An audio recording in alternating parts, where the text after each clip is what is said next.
Welcome to another action-packed episode of Almost Breaking News right here on the Fully Charged Show. Coming up, Redwood Materials starts to ramp up battery recycling. The 100% electric Chevy Blazer is launched in Hollywood.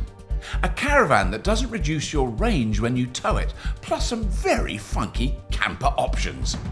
The end of coal in Australia. A Danish electric ferry sets a new record. A short rant about the fossil fuel industry's staggering profits and global political control. The hotly anticipated Ioniq 6 with a range of 610 kilometres or 380 miles. And very, very hot sand, but not on a beach. All this and much more on Almost Breaking News.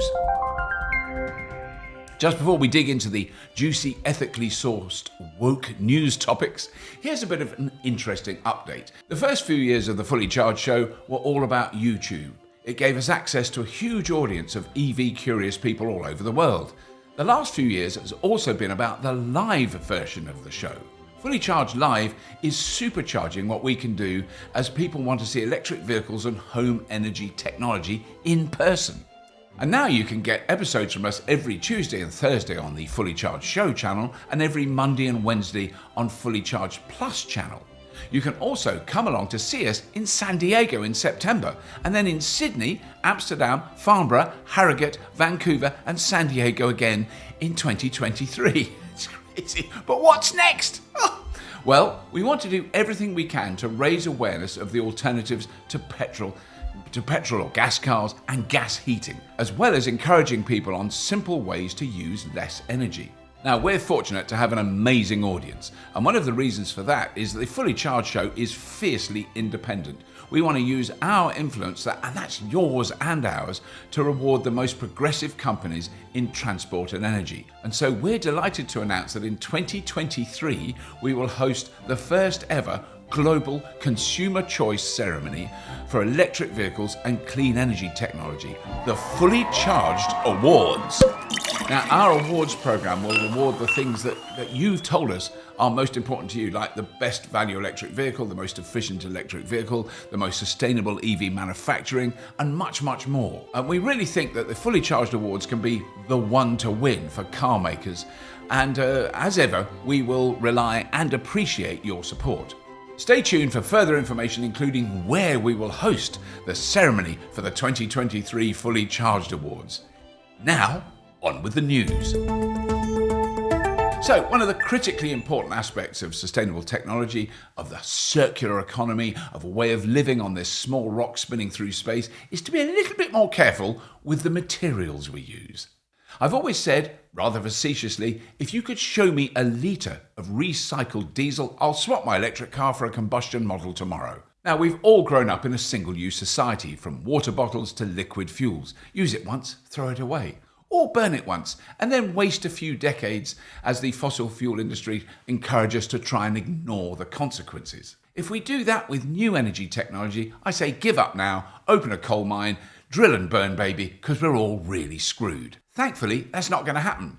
I have mentioned Redwood Materials before. This is the company set up by J.B. Straubel, one of the actual engineers behind the actual Tesla for the first few years of their production. He left Tesla a few years ago and he set up this battery recycling company in the USA, and they are clearly going to be massive. They're already supplying companies with many tons of material to make new batteries. They've already done a deal with Toyota to recycle literally millions of Prius batteries. They've done a deal with Ford, obviously Tesla, and now they've just done a deal with VW and Audi to recycle their car batteries as and when they come to the end of their useful life. While Redwood is certainly not the only battery recycler out there, it is one of the earliest and now the biggest. The new battery factories in the UK and Sweden, British Volt in the UK and Northvolt in Sweden, have dedicated battery recycling facilities built into their manufacturing plants right up from the get-go. So that is really important because they know where those materials come from. They can recycle them and use them in new batteries. We can and will recycle up to 95% of the materials in EV batteries, as well as the millions of tons of battery materials in all our phones, laptops and tablets. The ignorant, generously bribed morons who say we'd throw away batteries after 3 years have now been shown to be the abject tossers we always knew they were. Moving on. Chevrolet, makers of the Chevy Bolt, have launched another electric car, the Chevy Blazer EV. Okay, I'm talking about Chevy like they only make electric cars. Not quite true. But they are a super well-established and enormous brand in the USA, and the Blazer is a best-selling petrol/gasoline SUV. The electric Blazer, which was unveiled at a poshly Toffingham event in Hollywood, California, will sit on General Motors' new Ultium modular electric platform that offers a battery pack with up to 200 kilowatt hours of storage. That's quite big. It's an 800-volt system, i.e. it can charge really, really fast, and prices start at $45,000 or £37,600, or probably about 45,000 euros, somewhere in that region. And this will be swiftly followed by the cheaper electric Chevrolet Equinox. This almost hatchback has a starting price of $30,000 or £25,000. Both cars are coming out next year, but they've only just been announced, so I thought it was worth a mention. Fully Charged Live is coming to California this September 10th and 11th, powered by Electrify America. Get your tickets to the #1 EV and home energy show now. Next story. Now, for years, loads of people have asked about electric cars towing things. Can an electric car tow my caravan? I mean, lots of people like towing things, apparently, especially caravans. I like to tow my caravan. Not all people who tow caravans speak in a nasal way, but some do. And again, I've been told countless times that if an electric car tows a caravan, it greatly reduces the range. You don't say. Who'd have thunk it? And while I'm thinking about it, does towing a caravan increase the fuel consumption of a fossil burner? Yes, it does.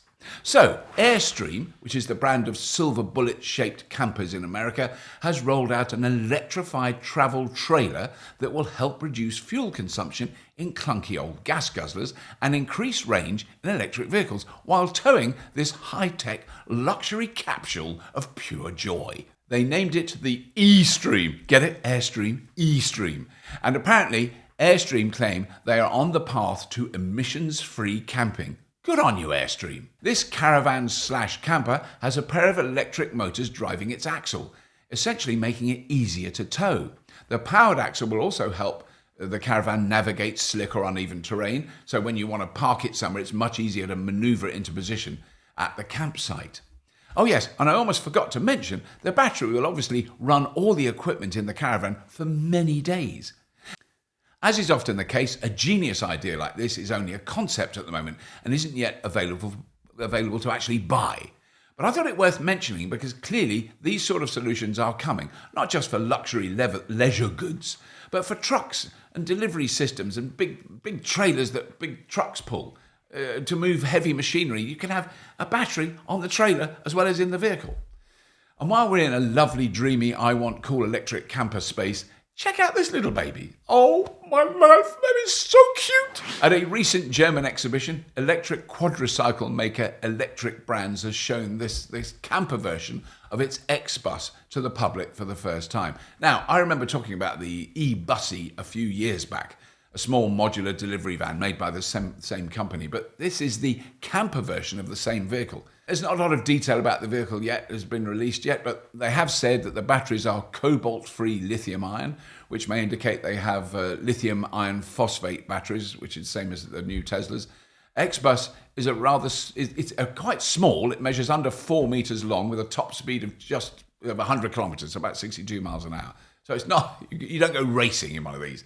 They mention a list price of 30,000 euros, which is about $30,000 or £25,000 for the X-Bus camper in Germany, and deliveries are expected to start in 2023.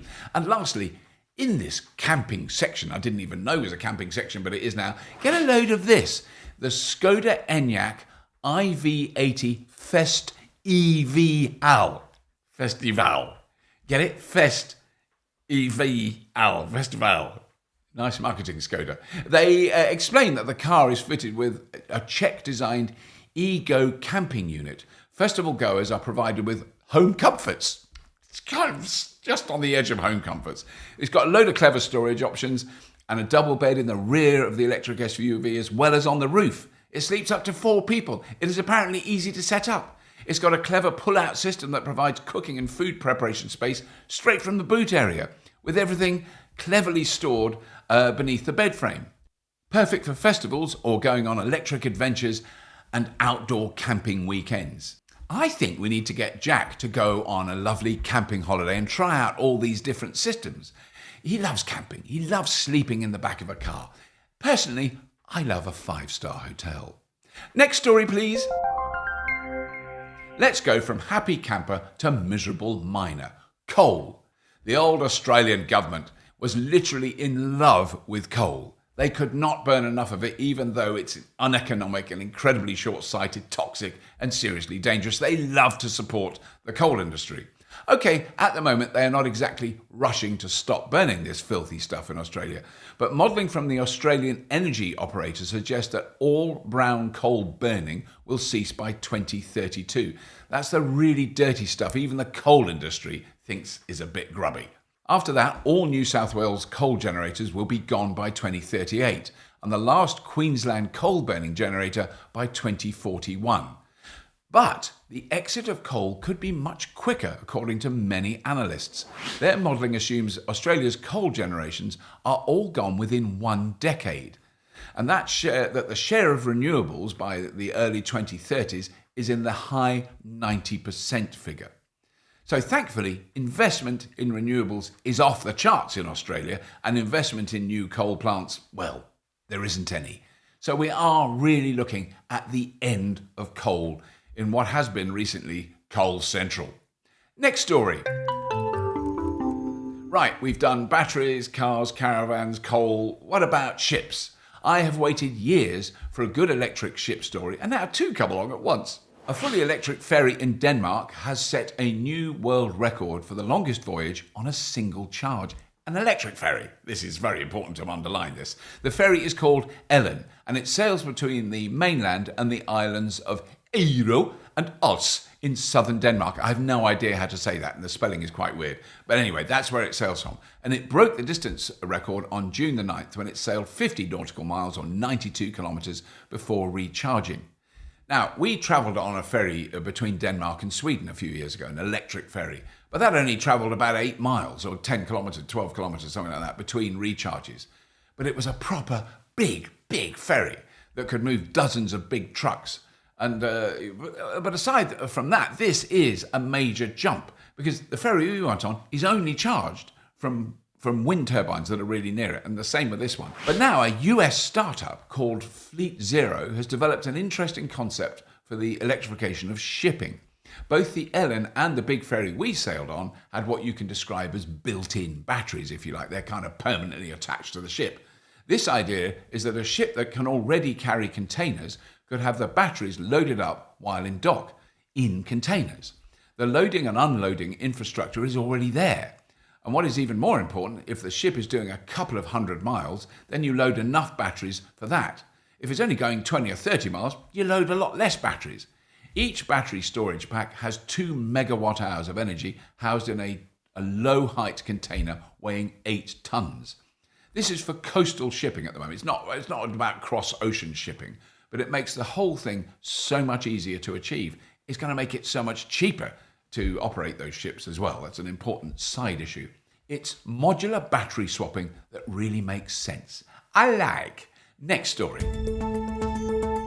Okay, stand back. I'm going to have a very polite, very modest middle-class rantette. 2 things have been released in the past couple of weeks. An amazing 3-part series on the BBC, which shows beyond question that the entire oil industry, led by Exxon and Coke Industries, lied, cheated, and did everything they could to spread fear, uncertainty, and doubt about the very negative effects of CO2 release due to burning trillions of barrels of crude oil every month.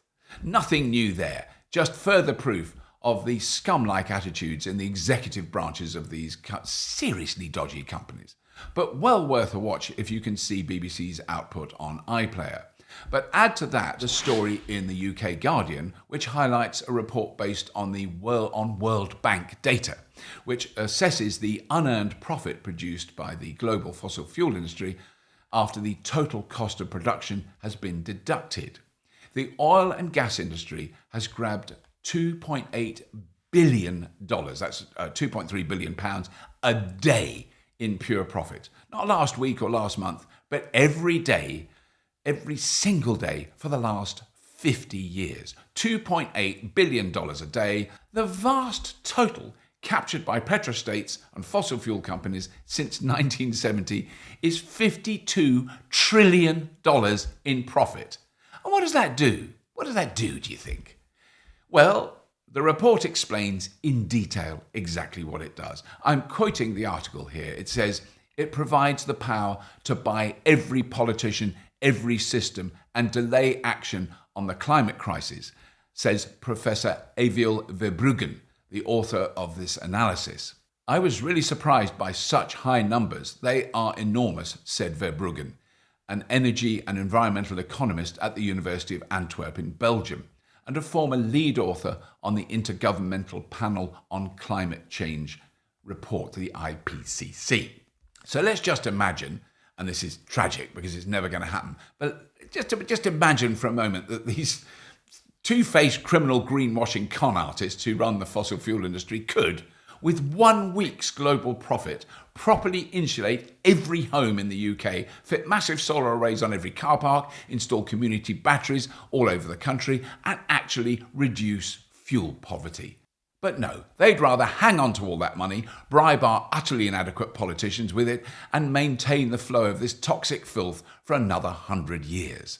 The only impact sad numpties like you and me can make to this monster monopoly juggernaut is to buy as little of their filthy product as possible. Oh, and one last thing while I'm ranting. The IMF. Yes, you know, that bunch of hippie, left-wing, tree-hugging, virtue-signalling do-gooders, the International Monetary Fund. The report includes their analysis of the global monetary system, which reveals that the fossil fuel industry also benefits from global government subsidies of $16 billion a day. That's not me saying that to make a point. I repeat, that's the International Monetary Fund. $16 billion a day in subsidies and $52 trillion in profit since Deep Purple in Rock was released. And if you haven't heard that album, pressed on vinyl, which is an oil-based product, it is classic British heavy rock. Okay, I'll find my pills in a moment. We've done batteries, cars, campers, ships, filthy oil scumbags, monster profits. What about an electric car with longer range? Woohoo! That's possibly not a unique end story for a long-running series about electric cars and related gubbins. But then again, this is the new Ioniq from Hyundai. Now, the Ioniq 5 has been a super popular car. I see them all over the shippity shop. And the people who drive them love them with an almost indecent passion. We have to face a simple fact. Currently, the country knocking electric driving out of the park is South Korea. Hyundai and Kia are really making big strides in design, build quality, and battery technology. And clearly the Ioniq 6 is another step on their road to global superiority. Okay, I might be saying that to annoy Tesla fans a bit, but seriously, they are making great cars. Now, okay, we all know that WLTP range estimates make my ability at maths look genius level. But if the Ioniq 6 with a 77.4 kilowatt-hour battery pack gets close to 610 kilometers or 380 miles on a charge, then I'm impressed. And why do I say that? Well, for the simple reason that every other car that claims that kind of range has at least a 100 kilowatt-hour battery pack. So much bigger, much heavier, and presumably much less efficient. This looks like it will be a very efficient, super slippery electric car, and it's not a damn SUV, so I can't help but love it. We will, of course, do a review of this smooth beauty as soon as we can. And finally, hot sand. Oh, I've been waiting to get to hot sand. Yeah, baby. Very, very hot sand. So, one of the problems that's consistently brought up by people determined to keep us addicted to burning fossil fuel is, What happens when it's not sunny or windy? What happens then with all your clever technology? It's like they were born knowing this basic bit of common sense and literally no one else in the world has ever even thought about it. Like thousands of engineers and scientists who are developing and improving an immense array of technologies to help us all stop burning stuff. They have never, not for 1 second, considered what to do if it's not sunny or it's not windy. No, they never thought about it because they're so thick, all those engineers and scientists. They just install solar panels and wind turbines to virtue signal and crush the freedom of right-thinking people to demand to export and burn expensive fossil fuel. Sorry, went off on one there. But anyway, what if you could use excess renewable electricity to heat something really, really big and heavy, something that would store that heat for weeks or even months? That's what two companies in Finland have done. Polar Night Energy and Vatajankoski, there we go, I've got it, have teamed up and built the world's first sand battery.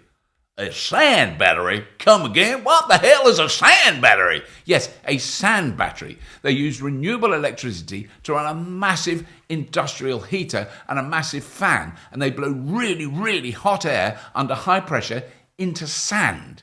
In a container, obviously, not just a sand dune. We're talking around temperatures of around 600 degrees centigrade, so properly hot. And it's 100 tons of sand. And let's face it, sand is not exactly rare or expensive. And you don't need some special posh sand. Any old sand is fine. Now that sand is stored in a 7-meter high container that's really well insulated. And that sand holds that heat for much longer than, say, water or some other medium. You can then store that heat until there's a drop in supply from the renewable source and release that heat back into the system. Now, the first battery they've built can heat 10,000 homes on a district heating network. So this is not some little piddly thing that can heat one bungalow. They are now constructing one that will hold a gigawatt hour of heat. And clearly, you could build hundreds of these batteries and store terawatt hours of heat, which is a way of heating large towns and cities in the future. It's sand batteries. Super cheap, super easy to build, don't wear out, can be recycled. Nice. That's it for this episode of Almost Breaking News. Before I go, I just want to thank some of the fabulous Patreon supporters who've supported the Fully Charged Show long and hard for many, many months, sometimes years, at $10 a month or more. And here are their gorgeous, lovely, beautiful names. John Kidenda, Axel Sagenbrecht, Gregory Kontz, Michael Horton, Ross and Nicola Would, Luis Marino Garcia, Megan Grant, Andy DiManio, Mark Dixon, Chris and Michael Johnson, Matt Howard, Chris Vincent, Robert Welling, Bingo Flangeworthy, Marco Bastonovich, George Clargo, Rachel Bish, John Galliers, JP Horsfield, and Clampy. Thank you so much for your support. We really, really appreciate it. Please do subscribe to the Fully Charged Show, have a look at the Patreon link, and come back and see us again very, very soon. And as always, if you have been, thank you for watching.